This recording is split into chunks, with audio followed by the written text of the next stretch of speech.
নমস্কার, আমি শম্পা। আপনারা দেখছেন উত্তরের সংবাদ। বিস্তারিত খবরে যাব, কিন্তু তার আগে আজকের নিউজ হেডলাইন্স। জলপাইগুড়ি শহরের হাকিমপাড়ার এক ডায়াগনস্টিক সেন্টারের কর্মীর রহস্যজনক মৃত্যুর তদন্তে ফরেনসিক দল জলপাইগুড়িতে।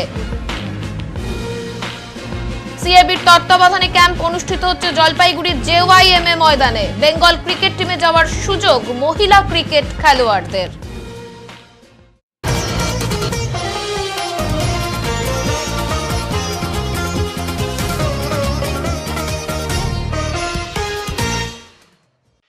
জলপাইগুড়ির এক ডায়াগনস্টিক সেন্টারে এক ব্যক্তির রহস্যজনক মৃত্যুকে ঘিরে তদন্তে ফরেনসিক দল।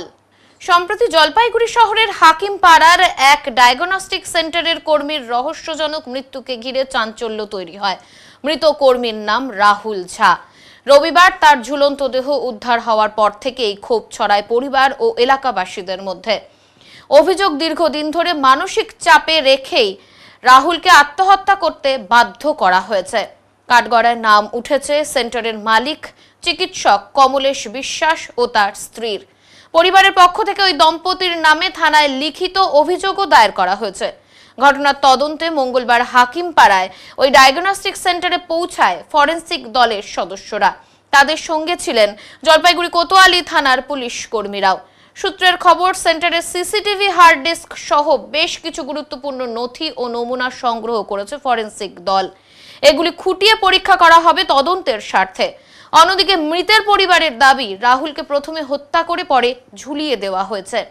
তাদের অভিযোগ, অভিযুক্ত দম্পতি ফ্ল্যাটে না থাকলেও জলপাইগুড়িতেই আত্মগোপন করে রয়েছেন। দ্রুত তাদের গ্রেপ্তারের দাবি জানিয়েছেন তারা। রবিবার দুপুরে রাহুলের দেহ নিয়ে পরিবার পরিজন ও স্থানীয়রা রাস্তায় নামে। হাকিমপাড়া সড়ক অবরোধের জেরে ব্যাপক উত্তেজনা ছড়ায়। দীর্ঘক্ষণ ধরে চলে এই বিক্ষোভ। অবরোধ তুলতে গেলে পুলিশের সঙ্গে মৃতের পরিবার ও স্থানীয়দের বচসা বাধে। পরিস্থিতি উত্তপ্ত হয়ে উঠলে অভিযুক্ত চিকিৎসকের ফ্ল্যাটে হানা দেয় পুলিশ, কিন্তু ফ্ল্যাট বন্ধ অবস্থায় পাওয়া যায়। শেষ পর্যন্ত পুলিশ অভিযুক্তদের গ্রেপ্তারের আশ্বাস দিলে ওই অবরোধ ওঠে। পরিবারের বক্তব্য, পুলিশ যদি দ্রুত পদক্ষেপ না নেয় তবে তারা আদালতের দ্বারস্থ হবেন। ঘটনায় এখনো পর্যন্ত কাউকে গ্রেপ্তার করা না হলেও ফরেনসিক পরীক্ষার রিপোর্ট এই রহস্য মৃত্যুর প্রকৃত কারণ উন্মোচনে বড় ভূমিকা নিতে পারে বলে মনে করা হচ্ছে। আমার ছেলেকে টর্চার করে মারে দিল। লাস্টে ওই যেদিনকে মোটে অসুস্থ ওষুধ খাওয়াই ওকে ড্রিঙ্কস করাই দিয়েছে আমার ছেলেকে। আমার ছেলেকে ইনসাফ চাই, আমার আর কিচ্ছু চাই না, আমার ইনসাফ। আজকে ফরেনসিক টিম এসেছিল। ফরেনসিক টিম এসে সবকিছু যাচাই ফাঁচাই করলো। ফরেনসিক টিম বের হয়ে যায়, প্রশাসন আসছিল। প্রশাসন এসে হার্ড ডিস্কটা আছে যে সেটাকে সিসিটিভিটার যে ডিস্কটা আছে সেটা সিজ করা হয়েছে। সেই সিজ করার পর ওরা নিয়ে গেল, সব কিছু হচ্ছে দেখলো। 3-4 জন উইটনেস রাখছে। করার পর ওনারা চলে গেল। আমাদেরকে বললো যে আমরা ঠিক মতন ফরেনসিক রিপোর্ট পাই, তারপরে হচ্ছে আমরা কি করা যায়। আমরা হচ্ছে কতদিন 2-3 দিন সময় চাইছি আরো।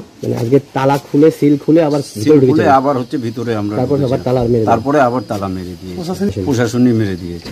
আমরা চাচ্ছি যে এর সঠিক তদন্ত ঠিক মতন হয়। দোষীদের যাতে 2 জন, ডক্টর কমলেশ বিশ্বাস আর মিসেস মিঠু বিশ্বাসকে ইমিডিয়েটলি হচ্ছে অ্যারেস্ট করি। কেন করবে? আমার সন্দেহ হচ্ছে যে ওকে হচ্ছে মাইরে ঝুলিয়ে দেওয়া হয়েছে। থানায় অভিযোগ করেছি? আমরা থানায় অভিযোগ করেছি। ওনাদের সঙ্গে যোগাযোগ করেছেন? ডাক্তারের সঙ্গে কোনো যোগাযোগ করিনি, কোনো সম্পর্কই নেই ওনার। ডাক্তারকে খোঁজ করেননি? ডাক্তার না, প্রশাসন গেছিল, ওর ফ্ল্যাটে গেছিল খোঁজার জন্য, কিন্তু হচ্ছে ওদের দরজার মধ্যে 2 জন মিসেস মিঠু বিশ্বাস আর ডক্টর কমলেশ বিশ্বাস ওনারা ফ্ল্যাটে নেই। কিন্তু আমাদের সন্দেহ হচ্ছে উনি জলপাইগুড়িতেই আছেন। বলছি পুলিশ হচ্ছে কোনো স্টেপ হচ্ছে নিচ্ছে না, আমাদের থেকে সময় যাচ্ছে। তদন্ত শুরু হয়েছে, এখন দেখা যাক যে কি কত দূর আগায়। নাহলে আমরা হচ্ছে অন্য পদক্ষেপ হচ্ছে কোনো স্টেপ হচ্ছে নিচ্ছে না, আমাদের থেকে সময় যাচ্ছে। তদন্ত শুরু হয়েছে, এখন দেখা যাক যে কি কত দূর আগায়। নাহলে আমরা হচ্ছে অন্য পদক্ষেপ নেব, কোর্টে দ্বারস্থ হবো, দেখা যাক কি হয়। প্রয়োজন যদি পরে কোর্টে যাইতে যদি হয় কোর্টে যাব, না প্রয়োজন পড়লে হচ্ছে তাই করব। মুখ্যমন্ত্রী দিদির কাছে যাব, দিদির কাছে বিনতি করবো যে বিচার চাই আমার। বলছি যে জায়গাটা আত্মহত্যা করেছে আজকে তো আপনারা দেখলাম মানে পুলিশও গেল, কি মনে হচ্ছে কিভাবে আত্মহত্যা করেছে? এবং আত্মহত্যা যে করেছে আমার তো সন্দেহ হচ্ছে যে ওর যা হাইট অনুযায়ী, ফ্যান অনুযায়ী যেখানটায় ও উঠেছিল সেখানটা ওর হাইট অনুযায়ী ওর ইসে পৌঁছায় না, ছোট হয়ে যায়। কিন্তু ওকে একটা হার্ডের ডিস্ক টেবিল দেখলাম, ওই টেবিলে উঠে যদি করে থাকে, ফ্যানটা হচ্ছে বলতেছে যে বডি হচ্ছে ঝুলে, আমার ছোট ছেলে গেছিলো বডি নামানোর জন্য, 2-3 জন গেছিলো, তারা বলছিল ফ্যানটা বেঁকানো ছিল। কিন্তু আজকে যখন দেখা যায় যে ফ্যানটা একদম হচ্ছে সোজা হয়ে আছে, কোনো হচ্ছে মোড়ানো ফুরানো পেঁচানো টাচানো। সিসিটিভি আছে, সিসিটিভি ক্যামেরা আছে, ওই ঘরে আছে, ঘরে নেই, প্যাসেজে হচ্ছে ক্যামেরা লাগানো। সেখানে আপনি দেখলেন ফুটেজ? আমি দেখে এখনো ফুটেজে হচ্ছে সব হচ্ছে কোড নাম্বার আছে, যেটা খুলতে পারেনি হচ্ছে স্যার, পুলিশ হচ্ছে খুলতে পারেনি, প্রশাসন হার্ড ডিস্ক আছে সিজ করে নিয়ে যায় আমাদের সামনে। আমরা তো চাচ্ছি যে আমাদের সামনে যদি হচ্ছে সিসিটিভিটা ফুটেজটা যদি দেখানো হয় খুব ভালো হয়। জলপাইগুড়ি বৈকুণ্ঠপুর রাজবাড়ি মেলায় রাইডিং ট্রেন দুর্ঘটনায় আহত একই পরিবারের শিশু সহ 3 জন। রাইডিং ট্রেনের বগি লাইনচ্যুত হয়ে রাজবাড়ি দিঘির পাড়ে পড়ে যায়। গ্রিন জলপাইগুড়ি স্বেচ্ছাসেবী সংস্থার মেডিকেল ক্যাম্পে প্রাথমিক চিকিৎসা শেষে সংস্থার সদস্যরা জানান আহত 3 জন এই মুহূর্তে বিপদমুক্ত। ঘটনার সূত্রপাত জলপাইগুড়ির রাজবাড়ির ঐতিহ্যবাহী মনসা মেলা প্রাঙ্গণে। সেখানকার রাইডিং ট্রেনে উঠেছিল অনেকজন। হঠাৎই মাঝখানের একটি বগি লাইনচ্যুত হয়ে পড়ে যায় রাজবাড়ির ছোট দিঘির কিনারায়। বগিতে থাকা রাজবাড়ির সমাজপাড়ার একটি পরিবারের 5 বছরের শিশু সহ 3 জন আহত হয়েছেন। সঙ্গে সঙ্গে মেলার ভলেন্টিয়ার ও পুলিশ প্রশাসন আহতদের উদ্ধার করে নিয়ে আসেন মেলা প্রাঙ্গণের গ্রিন জলপাইগুড়ি স্বেচ্ছাসেবী সংস্থার মেডিকেল ক্যাম্পে।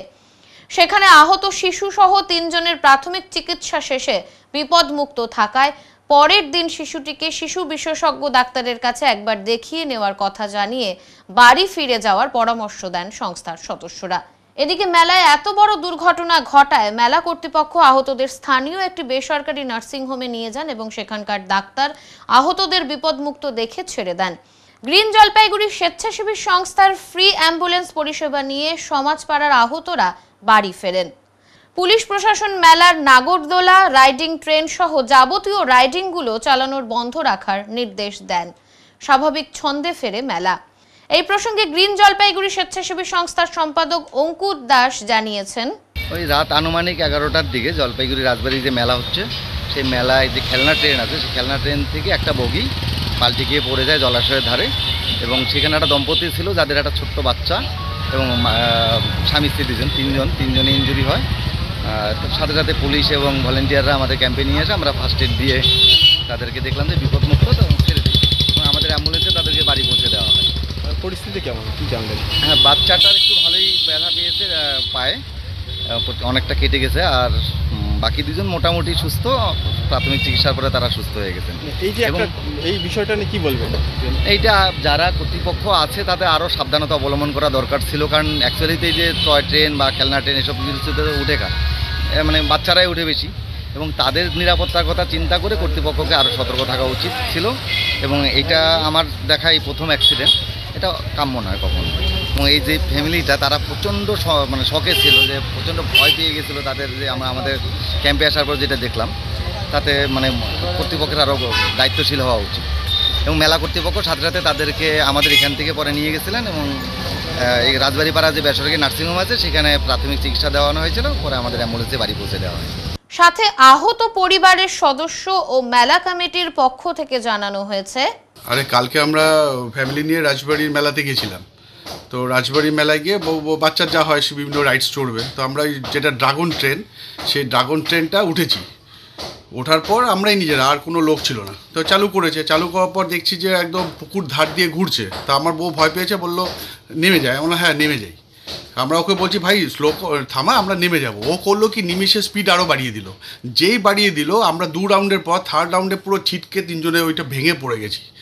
যে জিনিসটা ছিল, যেটা আমাদের বসেছিলাম প্ল্যাটফর্ম, পড়ে গেছি। আমাদের তো আর কোনো ঠিক নেই, হুঁশ নেই। লোকজন টেনে বের করেছে, বাচ্চা তো অঝরে কাঁদছে, মুখ দিয়ে রক্ত পড়ছে, পা দিয়ে রক্ত পড়ছে, আমাদেরও একই অবস্থা। তারপরে গ্রিন ভ্যালি জলপাইগুড়ি ওদের ওখানে গিয়ে প্রাইমারি ট্রিটমেন্টটা করেছে। করার পর তারপরে পুলিশ টুলিশ এসছে, মেলা কমিটি আমাদের তারপরে টাচ নার্সিংহোমে নিয়ে গিয়ে আমাদের ইমার্জেন্সিতে ইঞ্জেকশন ফেকশন ট্রিটমেন্ট করেছে। এখন পরিস্থিতি বলতে আমরা একটা আতঙ্কের মধ্যে আছি, যেরকম একটা মেলায় ঘুরতে গিয়ে আনন্দ করতে গিয়ে একটা এরকম দুঃস্বপ্ন নিয়ে ফিরবো আর কি। তো আমার মেয়ে তো কালকে রাতের থেকে ঘুমের ঘোরেও এরকম বলছে যাবো না, আর যাবো না, মেলাতে যাবো না। ঠিক আছে, কি আরো ওদের মেলা কমিটি ঠিক করা উচিত যেসব জিনিসপত্র?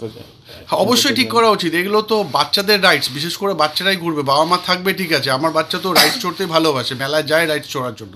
অবশ্যই ঠিক করা উচিত, না করলে তো একটা আমাদের তো প্রাণ সংশয় হয়ে যেত। আমরা যদি পুকুরটায় পড়তাম আমাদের কালকে আর পাওয়া যেত না খুঁজে।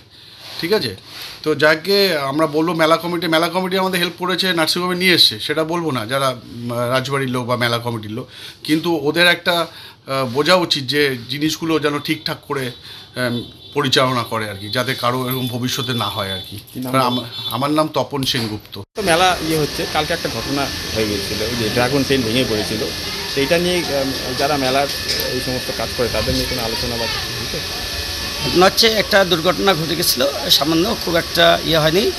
আমাদের সমাজপাড়ি ওনার বাচ্চাটা ছিল, স্পিডে ছিল একটু, এটা একটু নাট মনে হয় খুলে গেছে ভুলবশত তারপরে হচ্ছে নাগরদোলনা এবং আমরা রাজবাড়ির থেকে ওনাকে তাচে ডাক্তার সুমন্ত মুখার্জি ব্যবস্থা করে সব ডাক্তারকে দেখানো হয়েছে, সার্জেন থেকে আরম্ভ করে সমস্ত ডাক্তার, এমন সেরকম কোনো কিছু ইনজুরি হয়নি। সমস্ত চিকিৎসা খরচা আমাদের নাগরদোলনা পার্টির যে মালিক আছেন ভাস্করদা তাদেরকে দিয়ে দিয়েছেন এবং এখন বর্তমান তারা সুস্থ আছেন। এই যে সচেতন করার না, হ্যাঁ, এখন হচ্ছে যেটা পড়ে গেছে সেটাকে আমরা বন্ধ করে দিচ্ছি, বাকিগুলো আজকে ইঞ্জিনিয়ার এসে দেখে পরীক্ষা করার পরেই চালু হবে।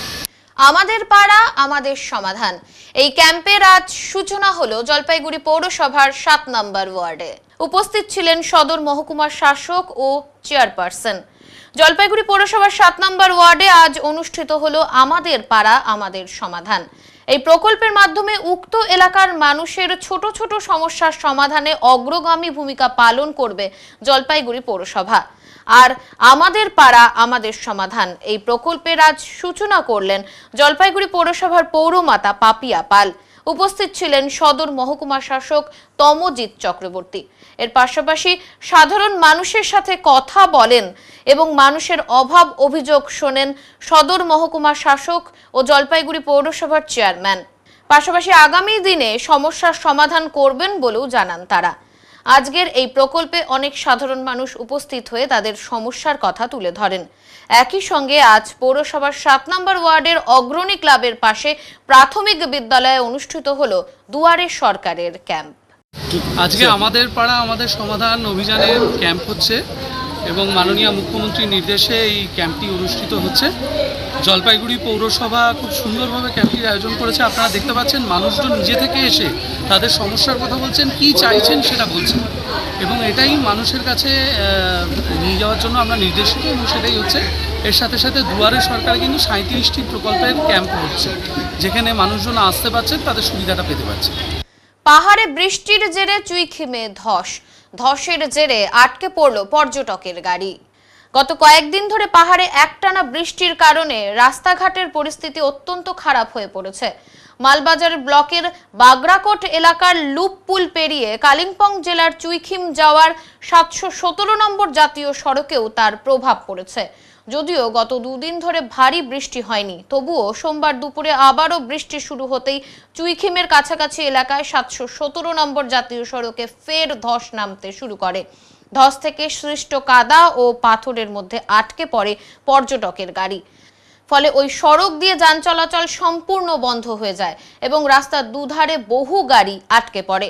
জানা গেছে পর্যটকের ওই ছোট গাড়িটি শিলিগুড়ির বাগডোগরা থেকে কালিম্পং জেলার চারখোল যাচ্ছিল। পরে রাস্তার কাজে নিযুক্ত কর্মীরা ধস পরিষ্কার করে গাড়িটিকে উদ্ধার করে। এরপর আবার ধীরে ধীরে গাড়ি চলাচল স্বাভাবিক হয়। তবে আবহাওয়ার পূর্বাভাস অনুযায়ী ফের বৃষ্টি হলে পাহাড়ে নতুন করে ধস নামার সম্ভাবনা রয়েছে, যা যাতায়াতে আরো বিঘ্ন ঘটাতে পারে।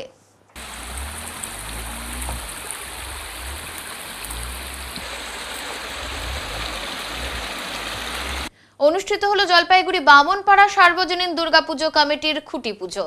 বামনপাড়া সার্বজনীন দুর্গাপুজো কমিটির আজ খুঁটি পুজোর মাধ্যমে দুর্গা উৎসবের কাজের সূচনা হলো।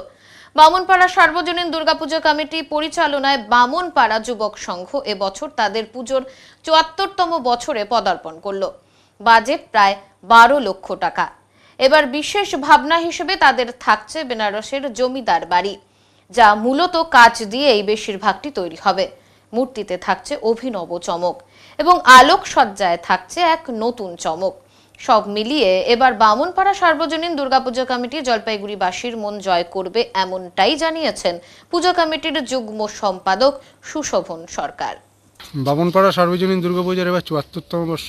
প্রথমেই আমরা বামনপাড়া যুবক সংঘের পক্ষ থেকে শহরবাসীকে জানাই শারদীয় শুভেচ্ছা। এবার আমাদের পূজার ৭৪তম বর্ষ এবং এবছর আমাদের পুজোর যে থিম করা হচ্ছে সেটা হলো আপনার বেনারসের পুরনো আমলের জমিদার বাড়ি, এবং প্যান্ডেলটি পুরো তৈরি হচ্ছে কাচ এবং প্লাইউডের উপরে, কিছুটা শীষমহল ধরনের। বাজেট কত রেখেছেন আপনারা? এবার আমাদের পুজোর বাজেট 12 লক্ষ টাকা। আমাদের পুজো প্রতিবার সিএম ওপেনিং করে, এবারও আশা করি সিএমই ওপেনিং করবে, তখন থেকে শুরু হয়ে যায়। এছাড়া আলোকসজ্জায় কিছু অভিনবত্ব থাকছে এবং মোট প্রতিমায় তো প্রতিবার আমাদের একটা নতুনত্ব কিছু থাকে। এবারও আমরা কিছু নতুনত্ব দিব, যেটা কিনা শহরবাসীর সবার ভালো লাগবে। বাজেট কত? বাজেট এবার 12 লক্ষ টাকা। 12 লক্ষ টাকা। কী আশা করছেন এবার জলপাইগুড়ি? আশা করছি এবার আমাদের পুজো, প্রতিবার আমাদের বামনপাড়ার পুজো জলপাইগুড়ি শহরবাসীর কাছে একটা আবেগের নাম। হ্যাঁ, সবাই খুব ভালো পছন্দ হয় আমাদের পুজোটা, বা আর প্রচুর লোক সমাগম হয়ে থাকে। তো এই বছর আমরা মনে করি শহরবাসী সেই আনন্দটাই পাবে এবং নতুন কিছু দিতে পারবো। কাজে পুজোর এবার থিম না বলে আমাদের এবার বলা যেতে পারে আমাদের পুজোর ভাবনা বেনারসের জমিদার বাড়ি। ঠিক, আপনার নাম আর পরিচয়? আমার নাম সুশোভন সরকার, আমি পূজা কমিটির যুগ্ম সম্পাদক। রয়েছে ইঞ্জিনিয়ারিং ডিগ্রি, তবুও চায়ের দোকানকে সঙ্গী করে চলছে জীবন যুদ্ধ। জলপাইগুড়ির এই মেধাবী ছেলে চোখে আঙ্গুল দিয়ে দেখিয়ে দিল বর্তমান কর্মসংস্থানের প্রতিচ্ছবি। সিভিল ইঞ্জিনিয়ারিং এ বিটেক শেষ করেও স্থায়ী কাজের মুখ দেখতে পায়নি জলপাইগুড়ির ডিবিসি রোডের বাসিন্দা শুভদীপ ঘোষ। আজ বাবার ছোট্ট চায়ের দোকানই তার জীবিকার একমাত্র ভরসা। এক বেসরকারি কলেজ থেকে ইঞ্জিনিয়ারিং এর পড়াশোনা শেষ করেছিল শুভদীপ। বাবার স্বপ্ন ছিল ছেলেকে উচ্চ শিক্ষিত করে প্রতিষ্ঠিত হতে দেখার। সেই স্বপ্ন পূরণ করতে লোন নিয়ে ছেলের পড়াশোনার খরচ চালিয়েছেন তিনি। কিন্তু কয়েক বছর কেটে গেলেও চাকরির বাজারের অনিশ্চয়তা সবকিছু উল্টে দিল। বাবা শঙ্কর ঘোষের আক্ষেপ, ছেলেকে পড়াশোনা করিয়ে ভেবেছিলাম সংসারে স্বস্তি আসবে, কিন্তু রাজ্যের চাকরির পরিস্থিতি এতটাই খারাপ যে ভবিষ্যৎ নিয়ে প্রতিদিনই দুশ্চিন্তায় থাকতে হয়। শুভদীপ জানায়, কয়েকটি ছোটখাটো প্রজেক্টে কাজের সুযোগ পেলেও সেগুলো ছিল অস্থায়ী। সরকারি চাকরির নিয়োগ প্রক্রিয়ায় অনিশ্চয়তা এবং বেসরকারি খাতে সুযোগের অভাব তার জীবনের বড় বাধা হয়ে দাঁড়িয়েছে। সংশ্লিষ্ট মহল বলছে, উচ্চশিক্ষা শুধুই কার্যকর যখন তার সঙ্গে সমান তালে কর্মসংস্থানের সুযোগ তৈরি হয়, নইলে তরুণ প্রজন্ম শিক্ষিত বেকার হয়ে ভুগবে সুরক্ষিত ভবিষ্যতের অনিশ্চয়তায়। এই ঘটনা শুধু শুভদীপের নয়, রাজ্যের অসংখ্য তরুণ তরুণীর জীবনের প্রতিচ্ছবি। প্রশ্ন উঠছে, উচ্চশিক্ষার পরও যদি কাজের সুযোগ না থাকে তবে শিক্ষা ও কর্মসংস্থানের নীতি আসলে কতটা কার্যকর? শিলিগুড়ি ইনস্টিটিউট অফ টেকনোলজি থেকে বিটেক পাস করেছি, সিভিল ইঞ্জিনিয়ারিং হয়ে। বিটেক কমপ্লিট করেছেন? চায়ের দোকানে কেন? তাহলে তো ভালো চাকরি করা উচিত এই রাজ্যে। হ্যাঁ, কিন্তু মানে এখন তো চাকরি তো নেই, মানে কলেজের থেকে তো তেমন কিছু দিচ্ছে না।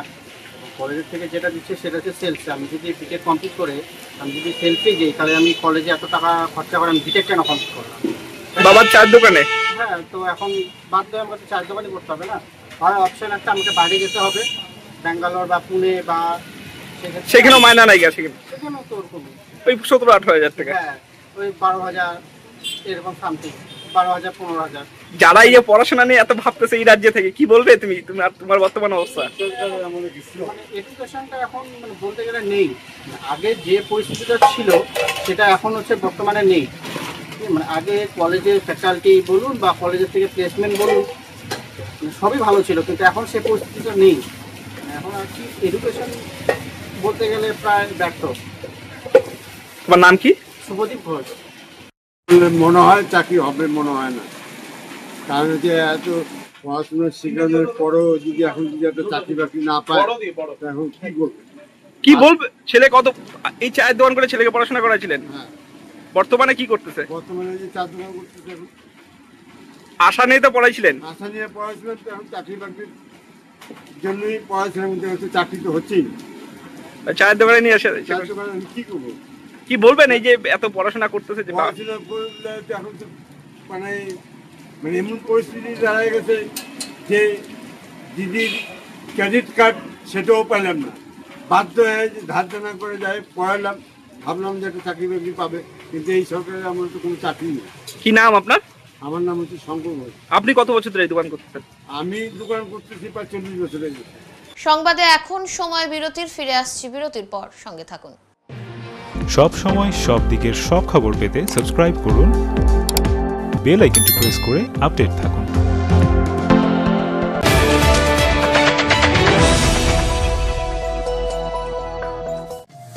শহরের থানা মোড়ে দীর্ঘ 15 বছর ধরে নয়ন অপটিক্যাল জলপাইগুড়িবাসীকে দুজন বিশিষ্ট চিকিৎসকদের দ্বারা চোখের চিকিৎসা পরিষেবা দিয়ে চলেছে প্রতিনিয়ত। এখানে উন্নত মানের কম্পিউটার দ্বারা চক্ষু পরীক্ষা করে চোখের বিভিন্ন সমস্যা নির্ণয়, চোখের পাওয়ার মাপা, চোখের প্রেসার মাপা হয়। এছাড়াও এখানে রয়েছে ন্যায্য মূল্যে নিত্য নতুন ডিজাইনের চশমার ফ্রেম, গ্লাস এবং সানগ্লাস। তাই বাচ্চা থেকে বয়স্করা চোখের যে কোনো সমস্যা অথবা চশমার প্রয়োজন আজই চলে আসুন নয়ন অপটিক্যাল থানা মোড়, জলপাইগুড়ি। Phone number 9932208885।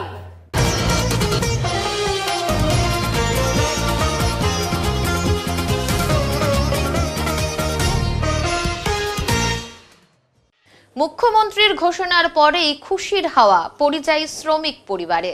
এদিন পরিযায়ী শ্রমিকের বাড়িতে গিয়ে পরিযায়ী শ্রমিকদের পরিবারকে মিষ্টিমুখ করালেন তৃণমূল এসসি ওবিসি সেল।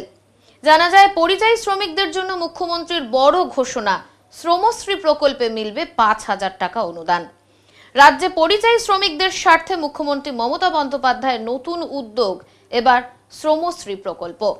এই প্রকল্পের আওতায় প্রত্যেক পরিযায়ী শ্রমিককে এককালীন 5,000 টাকা করে আর্থিক অনুদান দেওয়া হবে বলে ঘোষণা করেছেন মুখ্যমন্ত্রী। Dhupguri block Trinamool SC OBC সেলের পক্ষ থেকে সোমবার এলাকায় একাধিক গ্রামে গিয়ে শ্রমিক পরিবারদের কাছে বার্তা পৌঁছে দেওয়া হয়। নেতারা জানিয়েছেন, মুখ্যমন্ত্রীর এই উদ্যোগের ফলে বহু দরিদ্র পরিবার উপকৃত হবে। করোনা পরবর্তী সময় থেকে শুরু করে বর্তমানেও রাজ্যের বিপুল সংখ্যক শ্রমিক জীবিকার সন্ধানে ভিন রাজ্যে কাজ করতে যান। এদের অধিকাংশই নির্মাণ শ্রমিক, চা শ্রমিক বা ছোট কারখানার শ্রমিক হিসেবে জীবিকা নির্বাহ করেন। বাড়ি থেকে দূরে থেকে কাজ করলেও তাদের পরিবার অনেক সময় আর্থিক সংকটে ভোগেন। ঠিক সেই পরিস্থিতি মোকাবিলাতেই শ্রমশ্রী প্রকল্প শুরু করেছে রাজ্য সরকার। স্থানীয় তৃণমূল নেতৃত্ব জানিয়েছে, এই প্রকল্পের মূল লক্ষ্য হলো পরিযায়ী শ্রমিক ও তাদের পরিবারকে আর্থিকভাবে স্বস্তি দেওয়া। পাশাপাশি প্রকল্পের মাধ্যমে শ্রমিকদের তথ্য ভান্ডারও তৈরি করা হবে, যাতে পরবর্তীতে তাদেরকে অন্য সামাজিক প্রকল্পে যুক্ত করা যায়। ধূপগুড়ি ব্লকের এক শ্রমিক পরিবারের সদস্য জানান, আমাদের ছেলে বাইরে কাজ করে, বছরে কয়েকবারই বাড়ি আসে। মুখ্যমন্ত্রীর দেওয়া এই 5,000 টাকা আমাদের অনেক কাজে লাগবে। এদিন ব্লকের বিভিন্ন এলাকায় গিয়ে শ্রমিক পরিবারগুলোকে প্রকল্প সম্পর্কে বিস্তারিত জানানো হয়। শ্রমিকদের পরিবারের দাবি, মুখ্যমন্ত্রীর এই পদক্ষেপ তাদের জন্য বড় সহায়ক হবে। এদিকে রাজ্য সরকারের এই উদ্যোগকে সাধুবাদ জানিয়েছেন পরিযায়ী শ্রমিকদের পরিবার। কেউ পরিযায়ী শ্রমিক আসলেই প্রথমে যে কাজটা আমরা করবো, তার হাতে 5,000 টাকা দেবো, তাকে খাদ্যসাথী কার্ড বাড়িয়ে দেবো। এটা ডিএমদের বলা হয়েছে, বিডিওদেরও সমস্ত সিএস নিজে দায়িত্ব নিয়ে মনিটরিং করবে। এটা হাতে সঙ্গে সঙ্গে খাদ্যসাথী কার্ড, স্বাস্থ্যসাথী তার পরিবারের জন্য কার্ড। তাদের যদি নিজেদের বাড়ি থেকে ঠিক আছে, বাড়ি না থাকলে কমিউনিটি কিচেন সেন্টার। তাদের ছেলেমেয়েরা অর্ধেক পড়াশোনা অবস্থায় বছরে ফিরে আসছে, সুতরাং তাদের স্থানীয় যে সমস্ত স্কুলগুলো আছে গভর্নমেন্টের, সেই সব স্কুলগুলোতে ভর্তির ব্যবস্থা করে দেওয়া, যাতে বাচ্চাদের শিক্ষার কোনো প্রবলেম না হয়, ছেলে মেয়েদের পড়াশোনার সুবিধা এবং শিক্ষার ধারাবাহিকতা বজায় রাখার জন্য। এছাড়াও তারা অন্যান্য সরকারি প্রকল্প, যেমন কন্যাশ্রী আছে, শিক্ষাশ্রী আছে, ঐক্যশ্রী আছে, মেধাশ্রীর মতো নানান স্কলারশিপের সুযোগ সুবিধাও পাবে। এই প্রকল্পের সুবিধা কারা পাবে? বাংলায় যে 22,40,000 পরিযায়ী শ্রমিক ভারতবর্ষের অন্যান্য রাজ্য এবং বিদেশে কাজ করছে, এবং যারা আমাদের পরিযায়ী শ্রমিক সংক্রান্ত যে পোর্টালে নাম নথিভুক্ত করেছেন, তারা এই শ্রমশ্রীর সুবিধে পাবেন। বললাম যে আজকে আমাদের দিদি মাননীয় মুখ্যমন্ত্রী মমতা বন্দ্যোপাধ্যায় একটা ঘোষণা করছে, হ্যাঁ, শ্রমশ্রী একটা প্রকল্প নতুন ঘোষণা করছে, যে প্রকল্পের মধ্য দিয়ে তোমরা যারা বাইরে আছো পরিযায়ী শ্রমিক হিসাবে তোমাদের জন্য দিদি একটা ঘোষণা করেছে, এই রাজ্যে তোমাদের কাজের ব্যবস্থা করবে, এখানে প্রশিক্ষণ দিয়ে তোমাদের কাজের ব্যবস্থা করবে এবং যতদিন কাজ হবে না, মানে অন্য কোনো কাজে ট্রান্সফার হবে না, অতদিন তোমাদের হচ্ছে 5,000 করে প্রত্যেক মাসে মাসে দিবে। এই খবরটা তোমরা শুনেছো কি তুমিটা? শুনো নাই? আজকে ঘোষণা হয়েছে, হ্যাঁ, বিকালে ঘোষণা হয়েছে। তো যাই হোক, তো তোমার পরিবারে তোমার বাবা তোমার মায়ের সাথে কথা বললাম, হ্যাঁ, সবাই চাচ্ছে যে তুমি যদি বাড়ি চলে আসো তাহলে খুব ভালো হয় এবং এখানে যদি কাজের ব্যবস্থা হয় তার জন্য খুশি তো তুমি? হ্যাঁ, অবশ্যই অবশ্যই, বাড়ির পাশে যদি কাজের ব্যবস্থা হয়, আমাদের রাজ্যে যদি কাজের ব্যবস্থা হয়, অনেক খুশি আমরা। ঠিক আছে, ওই জন্য আমরা তোমাদের বাড়ি আসছি এই খবরটা দেওয়ার জন্য যে তোমরা এই দিদির ডাকে সাড়া দিয়ে যাতে ফিরে আসো, এই জন্যে আমরা আসছি। দিদি সারা বছর থাক, সেই কয় বছর, 11 বছর 12 বছর হতে দেয় দিদি। ওই এসছি বেশি তিলমুল থেকে। আচ্ছা, কি নাম নেতা আসে মিডিয়া। আচ্ছা আচ্ছা, ঘটনা হচ্ছে কেন আসছে? ওই যে দিদি 5,000 টাকা ঘোষণা করছে, ওইটার এই যে শুনিয়ে আর কি পরিযায়ী শ্রমিকেরা দিবে, ভাতা দিবে, তার জন্য আসছে। আমাদের ছেলে ঘর বাইরে থাকে। আপনার কয় ছেলে? আমার 4 ছেলে। কজন পরিযায়ী শ্রমিকের কাজ করেন? 3 জন করে। কোথায় থাকে? 4 জনে করে, একজন এই যে বুড়িতে করে। আচ্ছা, কি কাজ করে তারা? ওই শাটারিং এর কাজ করে। কোন জায়গায়? কেরালায়। কত বছর থেকে কেরলে কাজ করে? 5-7 বছর হাতে। মুখ্যমন্ত্রী মমতা বন্দ্যোপাধ্যায় আজ ঘোষণা করেছিলেন যারা পরিযায়ী শ্রমিক আসবেন, আপনি কি দেখেছেন সেই খবরটি? দেখেছেন? হ্যাঁ, দেখছি তো। আচ্ছা, কি জানেন? ওই যে শ্রমিকের জন্য 5,000 টাকা করে ঘোষণা করেছে, দিবে প্রতি বছরে, মাসে দিবে, প্রতি মাসে দিবে 5,000 টাকা করে। কতটা খুশি আপনারা? আমি খুব খুশি। ছেলে তো বড় ছেলে তো প্রায় 3-4 বছর হাতে, মানে 7-8 বছর হাতে বাইরে থাকে, মানে আসে না, বাড়িতে আসে না 7-8 বছর ধরে। হ্যাঁ, আসে না। তাদের ক্ষেত্রে কি মনে করছেন যে পরিযায়ী শ্রমিক আপনার ছেলেরা কি বাড়িতে আসবে? এরপর আমাদের ছেলেরা বাড়িতে আসুক, বাড়িতে 5,000 টাকা করে পালে সংসারের উন্নতি হবে, ছেলে মেয়ে পড়াশোনা করাবে। কি আপনারা কি যোগাযোগ করেছেন আপনার ছেলের সাথে, বাড়ি আসার কথা বলেছেন? এখনো বলি নেই, মানে এটা কাজটা হলে বলবো। আচ্ছা, মানে বাড়িতেই থেকেই কাজ করার একটা চিন্তা ভাবনা, তাই তো? চিন্তা ভাবনা করব। কি নাম আপনার? আমার নাম প্রতিমা রায়।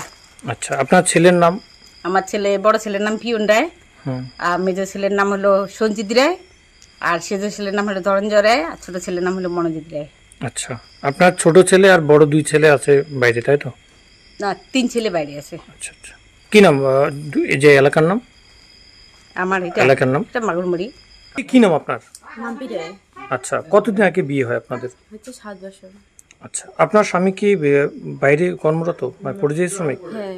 কত বছর থেকে বাইরে থাকে? হচ্ছে 6 বছর 7 বছর হচ্ছে। মানে বাড়িতে আসেন না, বাইরে কাজ করেন? বাইরে কাজ করে। আচ্ছা, মুখ্যমন্ত্রী একটি ঘোষণা করেছিলেন, জানেন কি আপনি? না।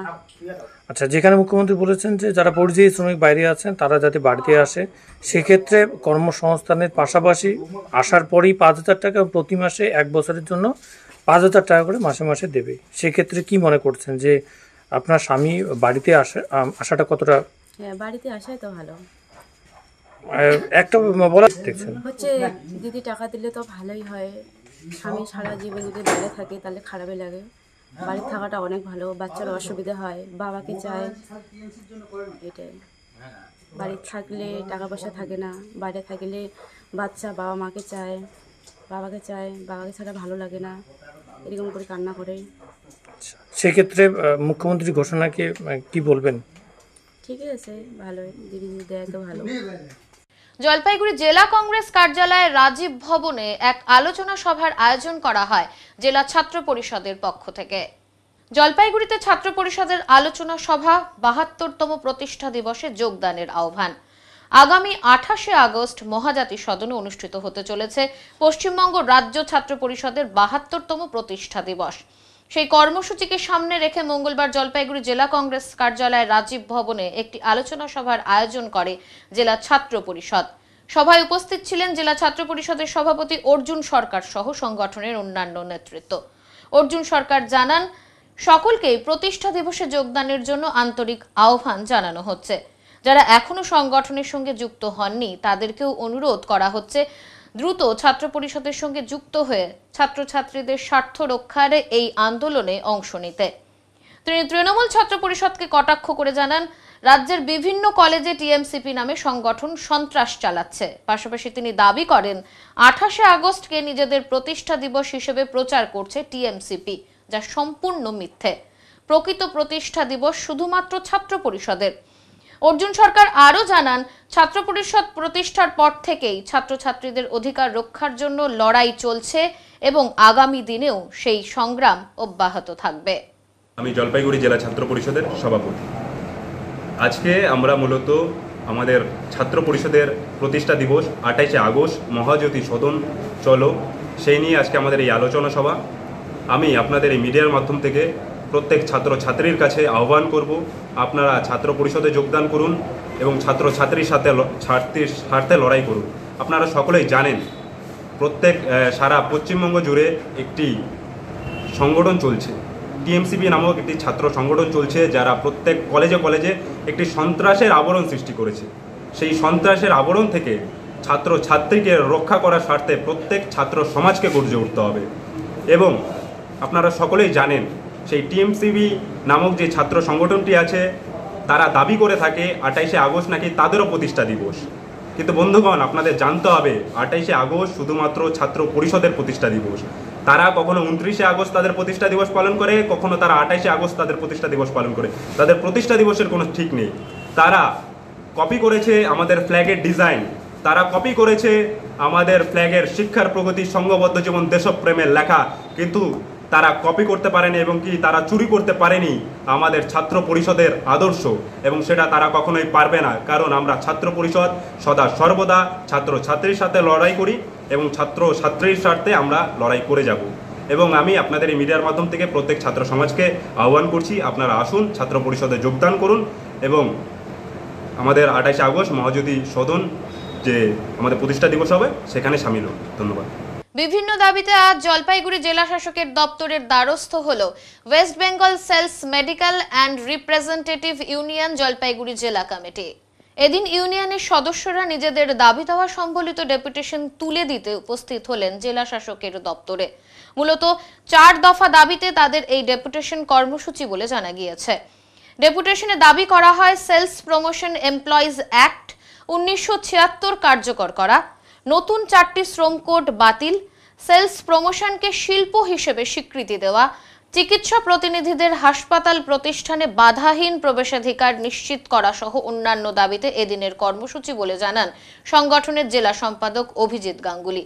তিনি আরও জানান, চিকিৎসা প্রতিনিধি কর্মীদের ন্যায্য দাবি রক্ষায় সরকারের অবিলম্বে কার্যকর ব্যবস্থা প্রয়োজন। আমাদের West Bengal medical and sales representative ইউনিয়নের পক্ষ থেকে আজকে প্রত্যেকটা ডিস্ট্রিক্টে এবং সাব ইউনিটিতেই আজকে আমাদের সেন্ট্রাল গভর্নমেন্টের কাছে স্পেসিফিক 4টা ডিমান্ড নিয়ে আমরা ডিস্ট্রিক্ট ম্যাজিস্ট্রেট থ্রু আমরা আজকে মেমোরান্ডাম সাবমিশন করলাম। সেই 4টা ডিমান্ড আমাদের খুব সঠিক ডিমান্ড এবং প্রতিনিয়ত আমরা বহুদিন ধরে আমরা লড়াই আন্দোলন করছি। এই 4টা ডিমান্ডের মধ্যে মেন যে দাবি সেটা হচ্ছে শ্রম কোড আজকে প্রোটেক্ট করা। যে শ্রম কোড মানে সেলস প্রমোশন এমপ্লয়ি অ্যাক্ট, যে শ্রমিকদের জন্য যে আইন প্রণয়ন হয়েছিল যে 1976 সালে, সেই আইনকেই আজকে সেন্ট্রাল গভর্নমেন্ট বিনা প্রতিদ্বন্দ্বিতায় আজকে 4টা কোডে নিয়ে আসার চেষ্টা করা হচ্ছে। সেই 4টা কোডের বিরুদ্ধেই আমাদের প্রতিবাদ এবং আজকের দিনে আমরা সাবমিশন করলাম সেন্ট্রাল গভর্নমেন্টের কাছে। সেই 4টা কেন এই কোডের মাধ্যমে কিন্তু আজকে শ্রমিকরা আজকে তাদের নিজস্ব যে দাবি দাওয়া আজকে ছুটি ছাড়ার থেকে শুরু করে আজকে মেটার্নিটি লিভ থেকে শুরু করে মহিলা ফিল্ড কর্মীদের ক্ষেত্রে, এর পাশাপাশি আজকে আমাদের যে লিগালি যে আজকে যে জায়গাটা সেইটাকে আজকে বঞ্চিত করা হচ্ছে, তার বিরুদ্ধে আজকে আমাদের প্রতিবাদ এবং সাবমিশন করা হচ্ছে। সেকেন্ড দাবিটা হচ্ছে আজকে স্ট্যাচুটরি ওয়ার্কিং রুলস, বিধিবদ্ধ কাজের নিয়মাবলী, যে আজকের দিনে দাঁড়িয়ে মেডিকেল অ্যান্ড সেলস রিপ্রেজেন্টেটিভ ইউনিটরা যে ফিল্ডে কাজ করছে তাদের কোনো বিধিবদ্ধ কাজের নিয়মাবলী নেই। সেই জায়গাটাতে যে আজকে একটা মেডিকেল বা সেলস রিপ্রেজেন্টেটিভ কত ঘন্টা কাজ করতে হবে, তার জবের নেচারটা কি হবে, সেই ব্যাপারে আজকে আমরা প্রতিনিয়ত আমরা পার্সু করার ফলেও একবার ফ্রেম তৈরি হয়েছিল, কিন্তু পরবর্তীকালে বিভিন্ন সেন্ট্রাল গভর্নমেন্ট বিভিন্ন টানাভাড়া করে সেই জায়গাটা কিন্তু আজকে ফ্রেম আকারে স্ট্যাচুটরি ওয়ার্কিং রুলস এখনও পর্যন্ত প্রদান করেনি। আমাদের এইটাই ডিমান্ড যাতে আজকে sales medical and sales representative ইউনিয়নের আজকে যে ফ্রেম আকারে আজকে স্ট্যাচুটরি ওয়ার্কিং রুলস আজকে প্রদান করতে হবে, এটাই আমাদের আজকে সাবমিশনের জায়গা ছিল। আর ফোর্থ যে ডিমান্ডটা, সেই ডিমান্ডটা হচ্ছে আজকে সেন্ট্রাল গভর্নমেন্ট একটা বিনা প্রতিদ্বন্দ্বিতায় আজকে যে সেন্ট্রাল গভর্নমেন্টের যে হসপিটাল বা ইনস্টিটিউশনগুলো রয়েছে সেখানে মেডিকেল এবং সেলস রিপ্রেজেন্টেটিভদের ঢোকা আজকে বিভিন্নভাবে বাধা সৃষ্টি করছে। তার কারণ হচ্ছে বহুদিন আগে কসমেটিক্স ড্রাগ অ্যান্ড কসমেটিক্স 1947 এবং ফার্মাসিস অ্যাক্ট 48-এ আজকে সেখানে সুপ্রিম কোর্টেরই রাইট আছে যে যারা sales promotion medical sales promotion নিয়ে আজকে সাইন্টিফিক প্রেজেন্টেশন করার জন্য ডাক্তারদের কাছে যাওয়ার ক্ষেত্রে আজকে কোনো ইনস্টিটিউশন বা কোনো হসপিটালে বাধা থাকতে পারে না, কিন্তু সেন্ট্রাল গভর্নমেন্ট বিভিন্ন প্রণোদনায় সেই জায়গাটাতে আজকে বাধা সৃষ্টি করছে। আমরা চাচ্ছি যে অবাধে আজকে মেডিকেল অ্যান্ড সেলস রিপ্রেজেন্টেটিভ আজকে যারা কাজ করছে আজকে হসপিটাল বা প্রিমিসেসে তাদের বিনা প্ররোচনায় আজকে সেইখানে আজকে বাধা সৃষ্টি করা যাবে না, সেই জায়গাটাতে আমাদের প্রতিবাদ। এই জায়গাটাই ধন্যবাদ। আপনার নাম পরিচিতি বলেন। আমার নাম অভিজিৎ গাঙ্গুলি, আমি WMSRU West Bengal medical and sales representative Jalpaiguri শহরের সম্পাদক। সিএবি বেঙ্গল ক্রিকেট টিমে যাওয়ার সুযোগ মহিলা ক্রিকেট খেলোয়াড়দের। মহিলা ক্রিকেট ইউনিফর্ম কোচিং ক্যাম্প শুরু হয়েছে জলপাইগুড়িতে। পরিচালনা করছে জলপাইগুড়ি জেলা ক্রীড়া সংস্থা। সিএবির তত্ত্বাবধানে এই ক্যাম্প অনুষ্ঠিত হচ্ছে JYMA ময়দানে। 10 দিন ব্যাপী চলবে এই ক্যাম্প। সিএবি থেকে মৌমিতা দাস কোচ হিসেবে এসেছেন। আন্ডার 14 ও 18 এজ গ্রুপে চলছে এই মহিলা ক্রিকেট ইউনিফর্ম কোচিং ক্যাম্পটি। জলপাইগুড়ি জেলা থেকে 50 জন মহিলা ক্রিকেট খেলোয়াড় এখানে অংশগ্রহণ করেছিল। এই ক্যাম্প থেকে যারা ভালো ফল করবে আগামীতে তারা বেঙ্গল টিমে যাওয়ার সুযোগ পাবে, এমনটাই জানা গেছে। আন্ডার 14 আর আন্ডার 18 সিএবি থেকে কোচ এসছেন মৌমিতা দাস, তার তত্ত্বাবধানেই আমাদের ট্রায়াল দিয়ে হচ্ছে, সিলেকশন হচ্ছে। জলপাইগুড়ি জেলার কতজন এসেছে এই এখন অবধি? আমাদের প্রায় 50 জনের মতন। 50 জন এসছে। এই ক্যাম্প সম্পূর্ণ হওয়ার পর কি কোনো বাছাই পর্ব হবে? হ্যাঁ, বাছাই পর্ব। হ্যাঁ, তারপর তারা কোথায় যাবে? তারা এখান থেকে বেঙ্গলে খেলতে যাবে। সিএবি কোথায় ঠিক করবে, কোথায় যাবে। সংবাদে এখন সময় বিরতির, ফিরে আসছি বিরতির পর, সঙ্গে থাকুন। সব সময় সব দিকের সব খবর পেতে সাবস্ক্রাইব করুন, বেল আইকনটি প্রেস করে আপডেট থাকুন।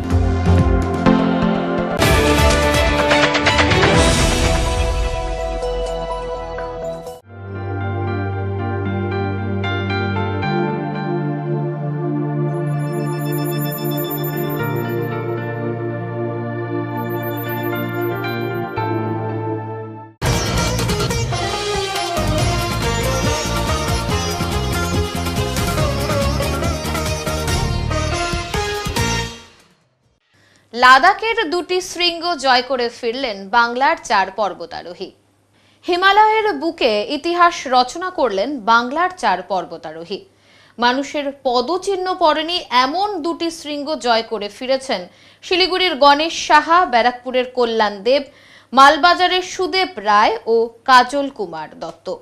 তাদের এই সাফল্যের সাক্ষী হল লাদাখের দুর্গম পর্বতমালা।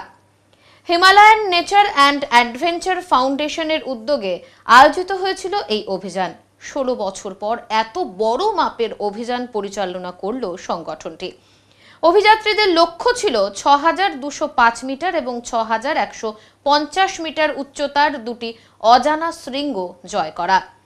তাদের দাবি, এর আগে এই শৃঙ্গ দুটিতে কোনো আনুষ্ঠানিক অভিযান হয়নি। একটি শৃঙ্গে কোনো প্রমাণ মেলেনি, অপরটিতে হয়তো কেউ গিয়েছিল, তবে তার কোনো রেকর্ড নেই। ফলে এই জয় মানে এক নতুন ইতিহাস। গত 31শে জুলাই রাতে শিলিগুড়ি থেকে যাত্রা শুরু করেন 4 অভিযাত্রী। ট্রেনে দিল্লি, সেখান থেকে বাসে মানালি হয়ে পৌঁছান লাদাখে।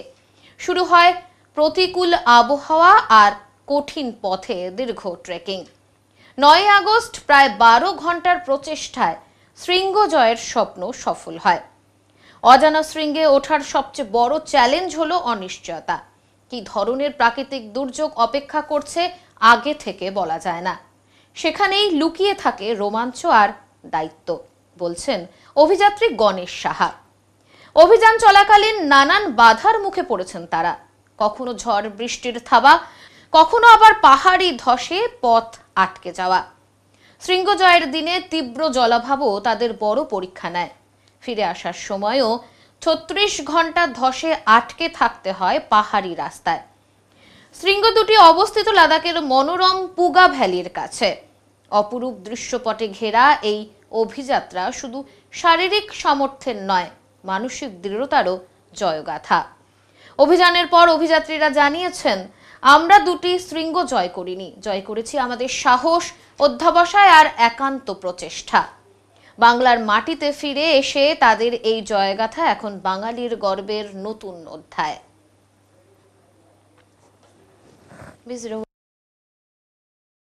এখন মঙ্গলবারের আবহাওয়ার খবর।